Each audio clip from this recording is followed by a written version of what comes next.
comics, you need to not only care about that, but you care what their relationship is to the frames around them, their position on the whole page, their shape, their size, and their orientation. So all those things matter. And you can kind of see that in examples like this from tightly drawn WE3. So I think in that way, comics are a lot more like architecture.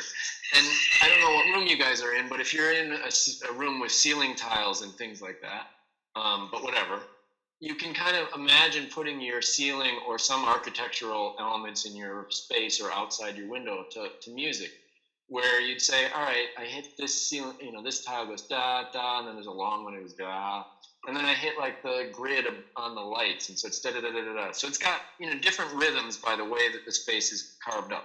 Does that make sense? Somebody has to unmute to tell me. Yes. Thank you. So I got excited thinking about architecture. So here's part one of the assignment. I'll explain both. You take a single sheet of paper, any size, it doesn't matter, and I want you to carve it up in some way, in sort of the ways we're talking about comics.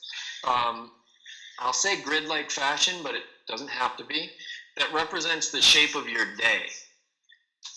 So you take a single sheet of paper, carve it up in some way that represents the sort of shape of your day, the spaces you passed, the spaces in time that you passed through over the course of a day.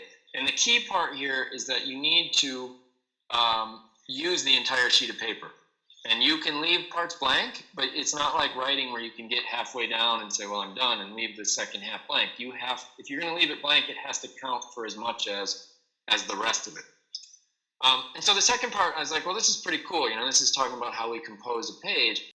The second part of this is to inhabit this grid-like carving up of a piece of paper into the shape of your day with some sort of marks, gestures, line, whatever, that represents your physical or emotional activity within those spaces of time throughout your day. Basically, it's very simple. You carve up a sheet of paper into the shape of your day, the experience of your day, and it can be today, it can be a typical day, it can be whatever day you want to choose, and use the whole sheet of paper. If you leave, you can leave as much as you want blank, but you better mean it. And then we probably won't have time for all this, but inhabit that with some sort of mark, gestural, something that represents your physical, emotional activity within those spaces.